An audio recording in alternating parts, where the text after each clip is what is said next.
How do you behave? How do you initiate an action? When you look at attitude, this is something that is acquired. That is not something which is inbuilt. So that's why we say that the like and dislikes are a part of the exposure.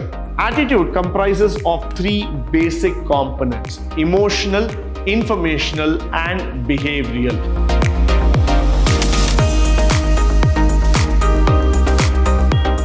Good morning and welcome to the fourth session in Unit 2, Organizational Behavior, where we are going to speak about attitudes. Now, attitude is something which refers to the feeling and belief of individuals or group of individuals. Now, this is something which is very common in our life, because whenever we meet people or whenever we talk to them, we try to understand their attitude. So this is more to be related to the feelings and their beliefs. How do they think about something? What is their thought process about certain ideas, perceptions, and other factors? The feelings and that of the beliefs are directed towards other people, objects, and to the intentions. Now, let me just put a simple example. When you say that I love my job, that means to say the attitude that you have got towards your job.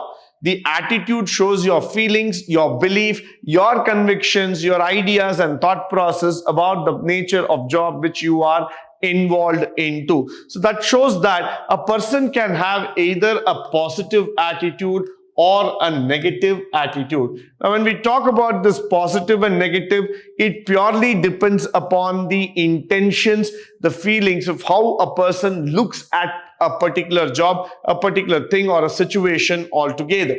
Now, this is why we say attitudes often result in affect the behavior of action of people.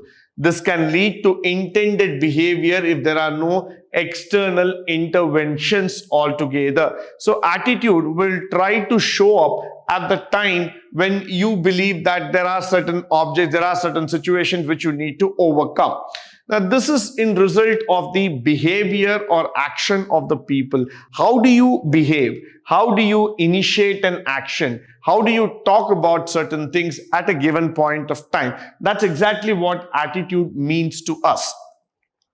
Now, the attitudes often result in effect of behavior action, and they are basically from the external environment. They constitute a psychological phenomenon which cannot be directly observed. However, attitude can be observed indirectly and its consequences. Now, for example, let's say that you are passionate about running. So what you do is that whether it is cold or summer or winter or autumn, come what may be the seasons or come what may be the situation altogether, but you have a passion, you have a likings toward the running. So what you would do is that you would continue to do that particular activity right from the beginning, right in the morning, and you want to continue that particular activity irrespective of the climatic conditions, irrespective of what people tell about you. So what is being shown is that an observation is being found saying that you have certain psychological factors, psychological attachment towards a particular activity which keeps on making you the thing again and again. You are not going to give up on it because you believe that that is the way how things need to be done. So that's why we say that this is very important in terms of understanding the people and putting them forward. Now, the next thing is that, for example, if a person who's very regular to a job, we might infer from that he is very punctual, he likes his job, he wants to continue that job, and he is very much attached to it. Attitudes are gradually acquired over a period of time. This is very important. When you look at attitude, this is something that is acquired. That is not something which is inbuilt. That is not something that comes by default. It is something that you acquire over a period of time, which means to say that you first desire what kind of factor, how you want to develop it, how you want to build it, and based on that, the attitude starts building in you. Right from the childhood, if you have a positive attitude that you will be able to solve any problem at any given time, then automatically the attitude starts building up in you is a positive thing, and you are able to handle any situations. Moment you think that even the smallest thing cannot be done, it will look like a challenge for you, then you develop a negative attitude. So that's why we start understanding the concept of attitude right from childhood, and it continues toward the life of the person. Many of us, right from the childhood, we have a fear towards mathematics. So what happens is that the attitude towards numerical solving becomes a challenge for us. We think that any kind of numericals or problem that involves numbers, we are not the right person, we might make a mistake, and we create an aversion towards that particular subject. Now, that's exactly what attitude means to us. Whenever you develop a negative attitude towards a particular object or a particular intention, particular exercise altogether, then that keeps on going through your lifetime. Now, in the beginning, family members may have greater impact on the attitude of the child. This is very, very important for all of us to learn. Right from the beginning, from the childhood days and the level, it is always the attitude of the family members that matter the most for the child. If both the parents are bold, outgoing, decision makers, capable of handling situation, that attitude slowly starts getting translated into the mind of the child. So the child also starts feeling that, yes, I will be able to do it. I will overcome it. This is what I exactly mean. This is how we will take up the challenge. So what happens here is that the child starts becoming into a positive attitude, a positive player who's able to handle everything and take it forward. So that is why we say that developing a child is not just about the physical growth, but it is also about the mental growth. How you develop and bring in habits into the mind of the child, that is how the attitude will also get built up. Moving further, we will try to talk about an evaluation of this attitude. Attitudes are evaluative statements, either favorable or unfavorable. Now let's try to understand the statement first. What do you mean by evaluative? Which means they are assessment based. There is some benchmark, there is some valuation that is involved. Now, for example, when people say that I am passionate about music, I have the love towards pet animals, I have a concern towards the nature. Now, what happens here is that that's an attitude which has to be evaluated, has to be assessed, whether it is true or not. Why does it say it is true or why is it false? It depends on the attitude that is being expressed. So that's why we say that the like and dislikes are a part of the exposure.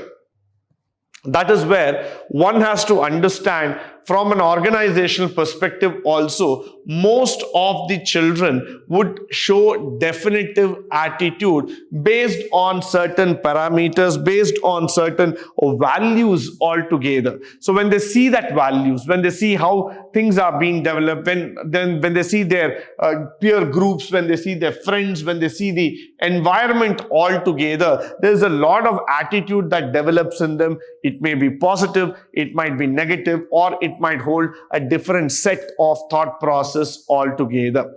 Now, an attitude may be unconsciously held. That's what we typically like to say. Why? Because irrespective of status and intelligence, there is attitude.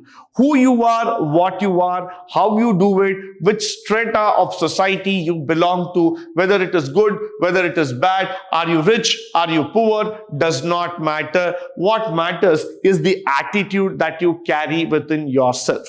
In most of our movies, whenever we see the hero trying to come up from a situation, trying to do something which is really impossible, it's again the attitude that is being shown. the attitude of working hard, the attitude of getting the task done, the attitude of going and talking to people, the attitude of social empowerment. All those factors are a part and parcel of this situation. They have to be developed over a period of time so that a person is able to build up a very good career and very good lifestyle altogether.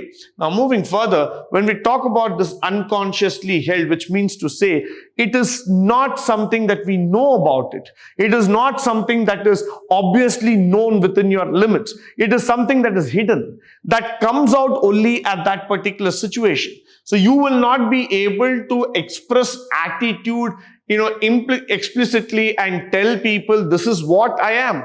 This will come out to the mind of people by observing you over a period of time, and then they understand that yes, you have some sort of an attitude, some sort of a belief, some sort of conviction that makes you go over. So that is why we say that most of our attitudes may be about those which are not clearly aware. So that's where we are not aware about the situation altogether.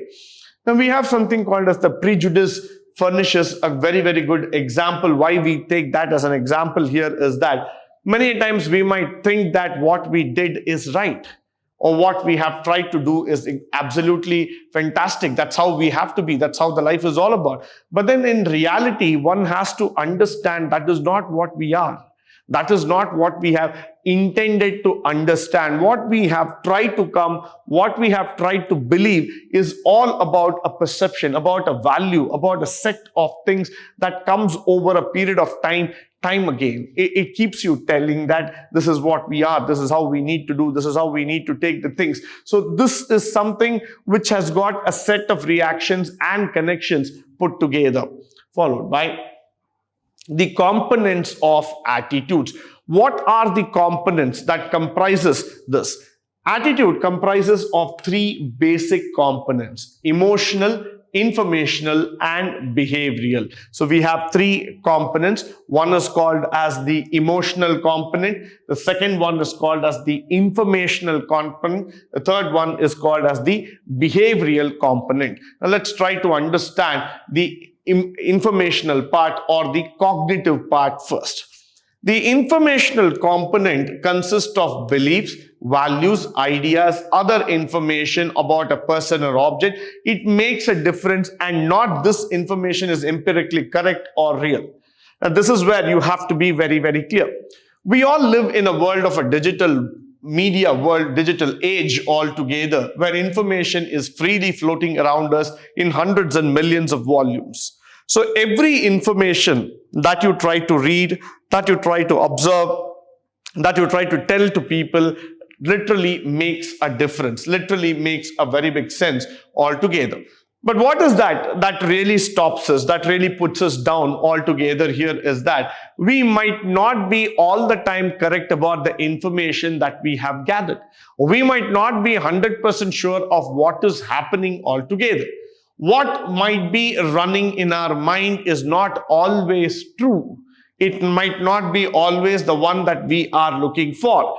So what happens here, we are only informative. We know that these are all the factors. We try to gather as far as information possible about a person, about an object, about an incident or a situation altogether, which stays back in our mind for a longer time. But we are not 100% sure that we will be able to prove this information right before people. So that is where this is a very, very important factor. So informational component or the cognitive component is more related to gathering of information. You just gather information. So that's the thing. When you become a member of Instagram or Facebook or WhatsApp, Telegram, or when you start getting into Snapchat and all those kind of ideologies altogether, Twitter, for example, all this digital media or the social media, what we are talking about, will try to flood your mind with information. Now, you will get different opinions, different thought process, views about one particular situation, but not all of them will be right. Not all of them has to be right. It is only an information. It's up to you to accept it or filter it. Moving further, we will talk about an example here. Now, a person seeking a job may learn from his own sources and other employees working in the company that in a particular company, the promotion chances are very favorable. This is quite common. Moment you join an organization, you get to meet people, talk to them, understand what is this organization all about. Getting a job is definitely exciting. Getting into a new job will make you even more excited because you are stepping into a new premises. You're going to see different kind of people, new opportunities, everything. But your mind does not settle down with that. Your mind tries to find out information from others, from the ex-employees, from the old employees, that what is this organization up to, whether they give you salary hike, whether they give you promotion, who is the CEO, what is his background, how many people are there in the organization, what kind of HR structure we have. All this kind of questions form a part of your cognitive component altogether. So that's why I say when we talk about the information or cognitive component, you are trying to just gather information as far as possible. Now that cognitive gathering, the more and more you start gathering it, you are completely immersed in the cloud of learning. But how far you are going to react on it, how far you are going to use it practically is going to be a very big question mark. Followed by, in reality, it may or may not be correct. The information that the person is using is key to his attitude and about the company. Now, there are people who will come back and tell you that yes, this company pays hike, this company gives regular promotion. But if that does not happen to you, then the information that you collected would become wrong. So what we always try to understand here is that information may or may not be correct. It is not always that it will exactly happen as what others have told. It is something where you will try to evaluate, you will try to assess and go further. So the information about what the person is using to build upon on his particular attitude about that job may be on a positive side or on the negative side altogether. Followed by emotional or affective component. The second factor, the informational component sets the path to a stage for a more critical part of the attitude, its affective component, that is called as the emotional component, which involves a person's feeling positive, neutral, negative concepts about an object. The component can be explained by the statement, I like this job because the future prospects of the companies are very good. Now look at it. Information is only first stage of the component which tries you to gather information, gather knowledge and put it across in a particular format, in a particular method altogether. But then information actually leads you to a closer component called as the emotional component. The emotional component is to deal with your likes, dislikes, feelings, opinion, thought process, etc. So whenever you talk about a brand, about a company, about a product, about an objective, it shows your emotional factor. It immediately reflects what kind of emotional attachment you have towards that particular brand or a company or an object or a person. So this is where the emotional component acts as a value-added statement to the informational component and tries to bring out a person's attitude. So it is very, very important when you see that the attitude is being built over these three components. Automatically, emotional component is very, very important because it tries to make you understand, analyze your feeling, your attachment towards a particular situation. Followed by the behavioral component. The behavioral component consists of tendency of a person to behave in a particular manner towards an object. For example, concerned individual in the above case may divide to take up this job because of the good prospect that is available. Out of the three components of attitude, only the behavioral component can be directly observed. The other two are the inner feeling altogether. The moment when you talk about the behavior, this is all about the external part of you. So you reflect your actions through your behavior.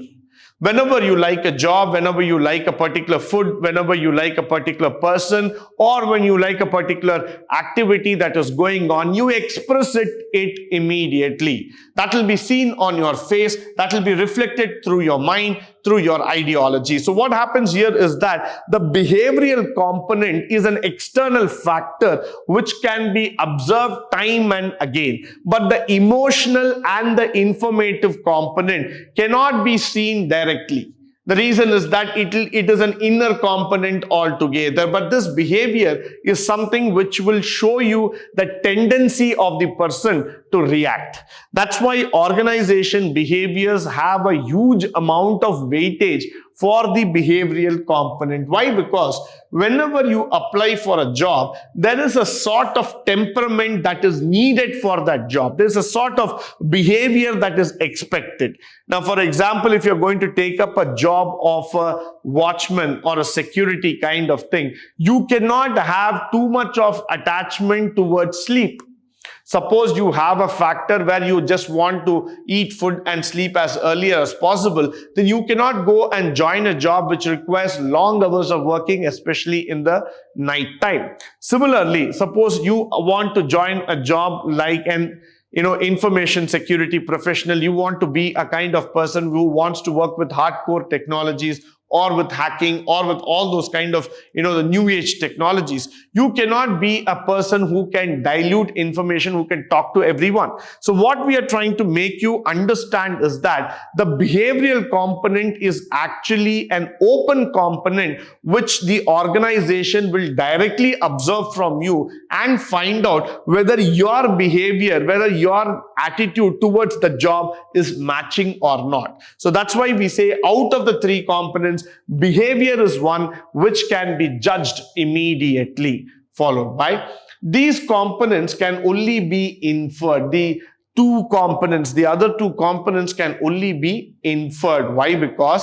But still the understanding is essential for organization because of the behavioral practice. These two components, they are hidden. They cannot be directly revealed to you in one shot, in one go. You will feel that there is something still that we have to study, that we have to understand over a period of time. So this component is a very, very big challenging factor that makes you understand the attitude.